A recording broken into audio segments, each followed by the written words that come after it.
പത്തനംതിട്ടയിലെ ദുരന്ത മേഖല സന്ദർശിക്കാൻ വേണ്ടി മുഖ്യമന്ത്രി വി ഡി സതീശൻ എത്തിയിരിക്കും.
മാർട്ടിൻ ജോസഫ് വിവരങ്ങളുമായി ചേരുന്നു. മാർട്ടിൻ, ഇപ്പോൾ മുഖ്യമന്ത്രി എവിടെയാണുള്ളത്?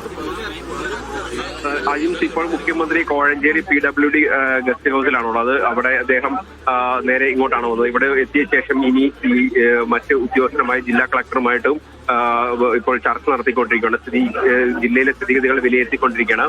അതിനുശേഷമായിരിക്കും അദ്ദേഹം ക്യാമ്പിലേക്കും ദുരന്ത ബാധിത പ്രദേശങ്ങളിലേക്കും പോവുക. എന്തായാലും നിലവിൽ അത് ഇപ്പോൾ CM ഇപ്പോൾ ഇവിടെ എത്തിയിട്ടുണ്ട്. കഴിഞ്ഞ ദിവസങ്ങളിലെല്ലാം CM ഇവിടെ വരാവുന്നതിനെ ഇവിടെ എത്തിയിട്ടില്ല എന്നതിനെ പറ്റി വലിയ തോതിലുള്ള വിമർശനങ്ങൾ ഉയർന്നിരുന്നു. അതിൽ നിന്ന് ആ ഒരു സാഹചര്യത്തിലാണ് ഇപ്പോൾ CM ഇവിടെ എത്തിയിട്ടുള്ളത്. ഇതിനുശേഷം ഇദ്ദേഹം റാന്നിയിലേക്കായിരിക്കും പോകുന്നത്. ആദ്യം ആറന്മുള പ്രദേശത്തെ ദുരന്ത ബാധിത പ്രദേശങ്ങളിലേക്കും പിന്നീട് അവിടെ നിന്ന് ക്യാമ്പുകളിലേക്കുമായിരിക്കും പോകുക. അവിടെ നിന്ന് പിന്നീട് പോകുന്നത് ഈ പത്തനംതിട്ട ജില്ലയിൽ ഏറ്റവും കൂടുതൽ നാശനഷ്ടങ്ങൾ ഉണ്ടായിട്ടുള്ള റാന്നിയിലേക്കായിരിക്കും പോകുക. എന്തായാലും ഇപ്പോൾ ഇവർ CM അടക്കമുള്ളവർ ഇപ്പോൾ ചർച്ച നടത്തിക്കൊണ്ടിരിക്കുകയാണ്. ഏതാനും നിമിഷങ്ങൾക്കുള്ളിൽ CM മാധ്യമങ്ങളെ കാണുമെന്ന് തന്നെയാണ് പ്രതീക്ഷിക്കുന്നത്. ശരി, മുഖ്യമന്ത്രി ദുരന്തബാധിത പ്രദേശങ്ങളിലേക്ക് എത്തിക്കൊണ്ടിരിക്കുകയാണ്. ഇന്ന് പ്രളയബാധിത പ്രദേശങ്ങൾ അദ്ദേഹം സന്ദർശിക്കുമെന്നാണ് മാർട്ടിൻ ജോസഫ് നൽകുന്ന വിവരം.